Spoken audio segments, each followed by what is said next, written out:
to Quick Shots. Quick Shots. I live the life of a king. Jeez. Welcome to Quick Shots. Mitch's mind is absolutely blown. Nick made that little mix and mash, I don't know, Wow. like 2 years ago. Because that's my pump-up song. Jeez, Mitch, it's R.L. Grime. I live the life of a kingpin. It's so good. I Play felt it. like I was on the A kingpin? dance floor at Platinum Nightclub and they just hit you with a little bit of a remix. Mate, Platinum Nightclub, one of the greats, firstly. And secondly, they would never drop something that good. They'd never drop something that good. All right, Quick Shots. Mitch, welcome back again. Thank you. It's lovely. It's lovely to be here. It's lovely to have you. And just for the honour, you can get 2 of the questions today Yes. out of the 3 that Look, we you say for carried. the honour, but we all know the real truth is because I can't nail the intro. Well, yeah. I mean, it did catch you off guard with a little bit of RL Grime in there also. So fair enough. We've got to give you that time to digest, if you will. This one comes from Ray. I also happen to know one of your best mates is Ray. So is it a Razor? coincidence? I'm not sure. Is it another fan called Ray? Well, Ray, you also happen to be the same name as Mitch's bestie. In this interest rate environment, can you still petition banks to drop your interest rate? That is a very good question from Razor and one that I've actually gone through personally. So I think the best way to answer that is just to share a story of what I've done recently to achieve just that. And I don't know, some of the listeners may not know, but your rate is generally determined by your LVR in that the higher loan value ratio you have typically is the higher rate you will pay.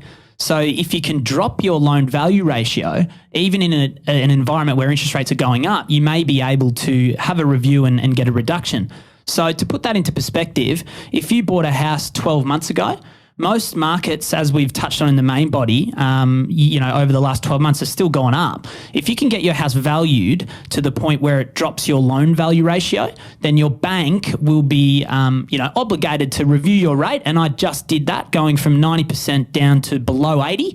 And you should be getting anywhere between 50 basis points or even higher of a reduction. So I would suggest that for any listeners that haven't had their house valued in 12 months, certainly if you haven't had it done in 24 months, get on the phone to your bank, get them to order a valuation, and you may be able to drop your rate provided you're on a high LVR.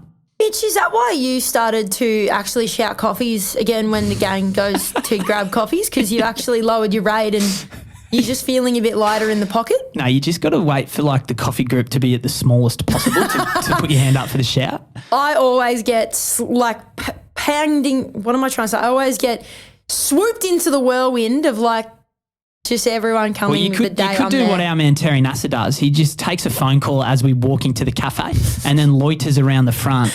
And then, Brilliant. grab us a flat white.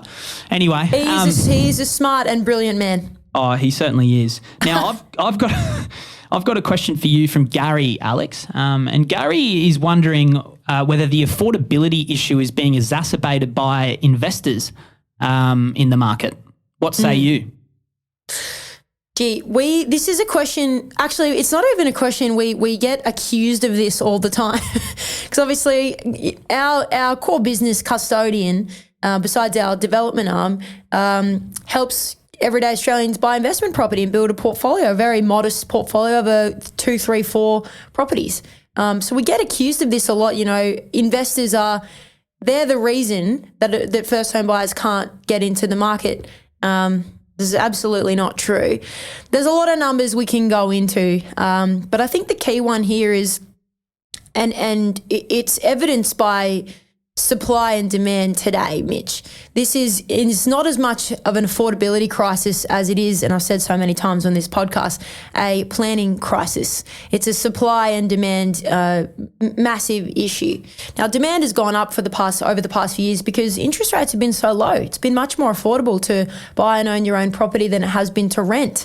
And subsequently, that's actually pushed a lot of investors out of the market. We haven't been able to competitively buy, but in Australia, and it's usually released in the ABS census, so the Australian Bureau of Statistics, typically or standard over the last sort of like 20 years, about a third of Australians have owned their own home outright. About a third of Australians have owned their own home with a mortgage of some description. And then about a third have rented. The last census was amazing in that it was the first time, it was a structural shift whereby more than a third of Australians owned their own home with a mortgage. So less of us actually rented in the last 3 or 4 years. Now, no doubt that is directly based on interest rates and, of course, the ability to work from anywhere, which has been amazing. So the next census in 4 years will be 3 years now, will be just amazing to see where we've gone there. So it's absolutely not true. So it's actually gone up. Owners have gone up. I'd love to see the hard stats on first home buyers in the next sort of 6 to 12 months as a lot of them move into their brand new homes thanks to the government grants that were given out the last 2 years. So that'd be amazing. But now we can see a really challenging time for investors, renters, whereby they just can't find anywhere to rent. And that's because there's no rental supply. So that's also, I guess, further evidence that investors have been exiting the market or haven't been able to get into the market to allow rental properties to come on. And Mitch, you and I talked this week about how about 25% of investors were selling their properties, but only about 7% of investors are actually buying. So that's evidence that the investors have been actually selling to owner-occupiers. So really interesting time. Last thing I'd say is we need investors. We need investors. People have got to rent somewhere, especially if we've got migrants coming in from overseas. We need to deliver some 200,000 homes a year to keep up with the population growth in Australia. But typically in history, we've only delivered between 120 to 150,000. So that compounding shortfall is pretty much, where we see ourselves today in this affordability crisis, if you will, supply crisis, and really challenging times for renters. So hopefully that gives a little bit of context. I know that a lot of people like to look at investors as the big bad investors, but, most of the clients that you and I work with, Mitch, are just regular people. They go to their 9 to 5. We've got a lot of people in police, a lot of healthcare workers, a lot of, sort of regular everyday Australians that are the backbone of Australia, just trying to get a portfolio and get ahead. Nice. Any hoodles? That was a long one. Sorry. This one's from Raja, and I like this one. I like it. Straight to the point. Raja is coming at you, and I think you're the best person equipped to answer this, Schnitz. Is there ready available blocks of land available? Look, her words, not mine. Now that the market is falling off a cliff. So basically, are there blocks of land just sitting there waiting to be bought or that haven't been sold now that the market's falling off a cliff? Yes. Okay. I think I've comprehended the question and a little bit to unpack. So you've been understanding me for a long time. That's why you've understood me after 25 years. I'm fluent in Alexandra, that's for sure. So first point, like falling off a cliff, as we sort of touched on in the main body, I think that's probably a step too far. There's segments of the market that are still growing.